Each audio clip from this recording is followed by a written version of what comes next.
What's up you guys, kembali lagi di channel gua.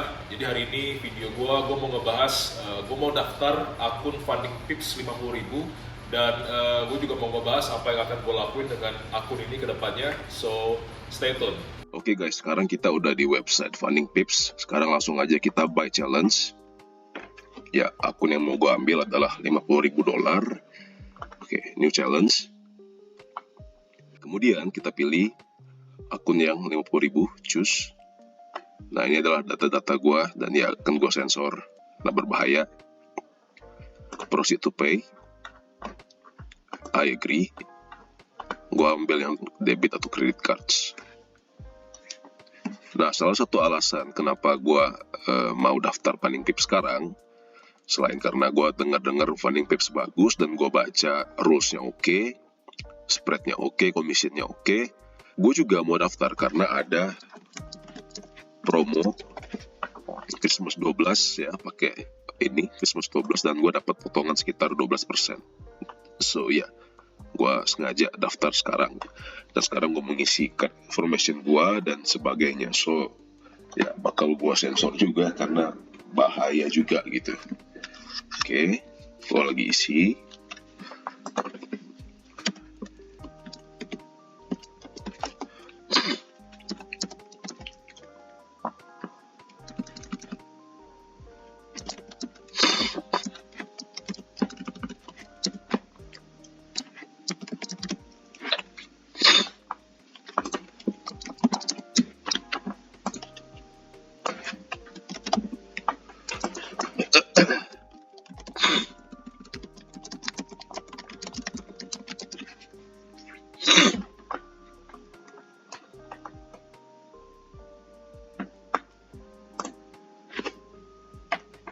Oke, lagi processing sekarang.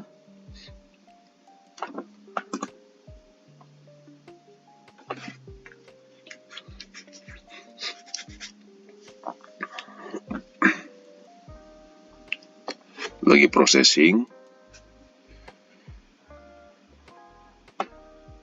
Oke, kita udah masuk ke bagian konfirmasi. Oke.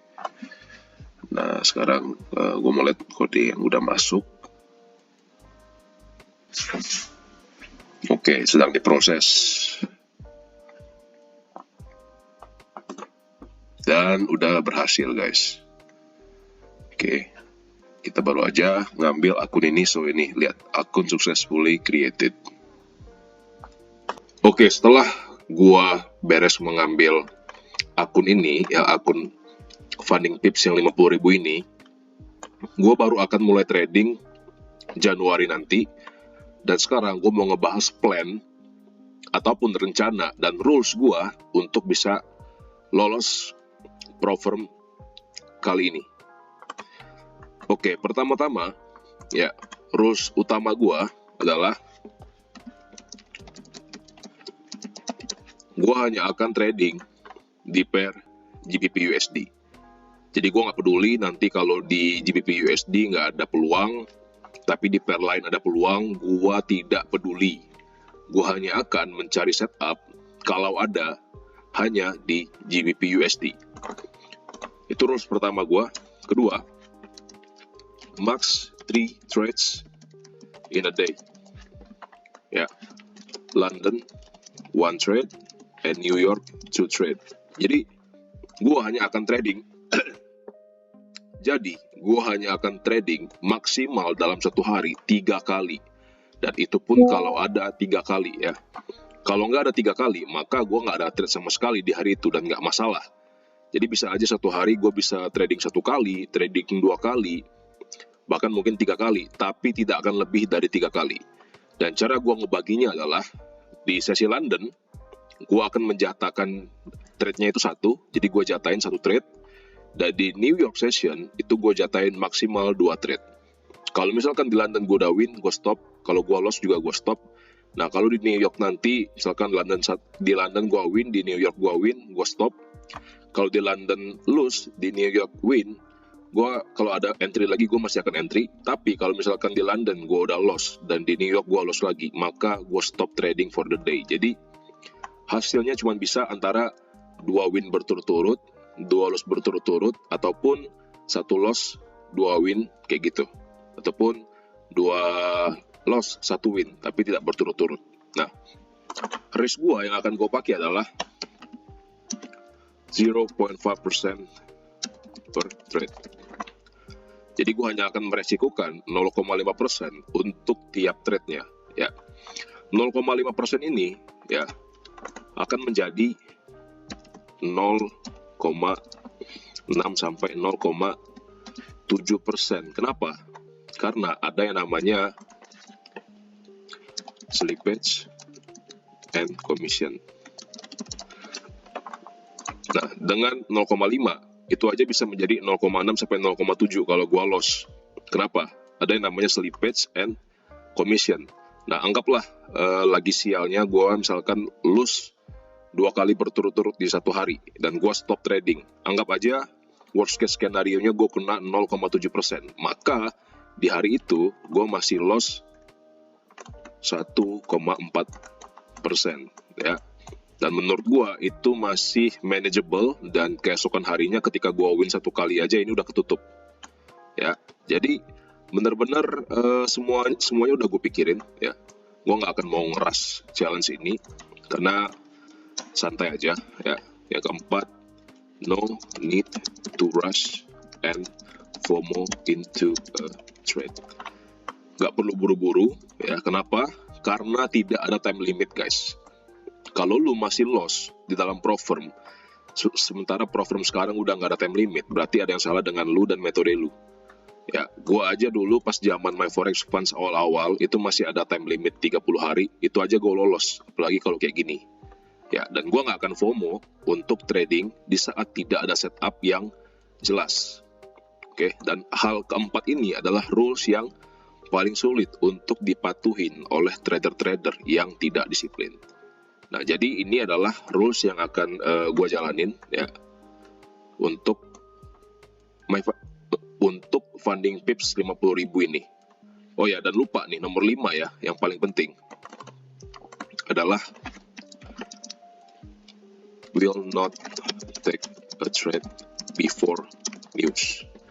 Ya.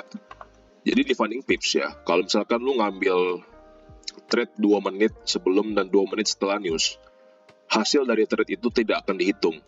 Ya, akun lu tidak akan di-violate, tapi hasilnya tidak akan dihitung. Jadi ketika misalkan nih lu win, tapi lu tradingnya itu 2 menit dan tapi lu tradingnya itu 2 menit sebelum dan setelah news, maka profit tadi tidak akan dihitung. Nah, tetapi kalau loss ya, kalau loss itu akan dihitung ke akun lu. Meskipun akun lu tidak akan di-violate, tapi kalau misalkan loss ini ya membuat lu loss 5% dalam satu hari, maka akun lu akan hangus juga gitu. Nah, jadi inilah kenapa gue menggunakan rules will not take a trade before news. Jadi gue nggak akan trade sebelum news. Ini adalah 5 aturan yang akan gue terapkan dan ya akan gue share terus progresnya ke depannya di channel YouTube gue. Oh ya, by the way, dengan adanya Profirm pun gue tetap akan trading di akun trading personal gue. Dan untuk akun trading personal gue, satu broker yang gue pakai yaitu Forex IMF. Dan sejauh ini ya pengalaman gue dengan broker ini cukup oke dan tidak ada kejadian yang aneh-aneh. So kalau kalian lagi cari broker untuk akun personal kalian, maka salah satu broker yang gue rekomendasiin broker lokal yang terpercaya ya. Karena jarang banget ada broker lokal yang terpercaya. Yang gue rekomendasiin adalah Forex IMF. Kalau kalian mau daftar, kalian bisa klik link di bio YouTube gue. Oke, jadi yang mau gue lakuin dengan akun ini adalah sekarang gue beli dulu. Kenapa gue beli? Karena Funding Pips lagi ada promo dan ya menurut gue terlalu bagus untuk gue lewatkan promo ini.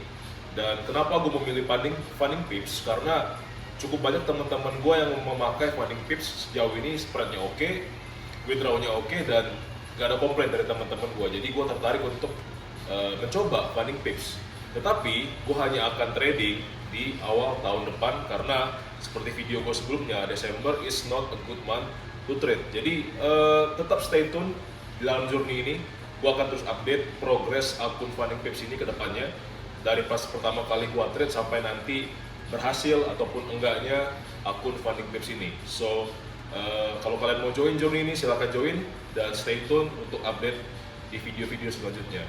See you guys in the next video, and remember, let's be better together.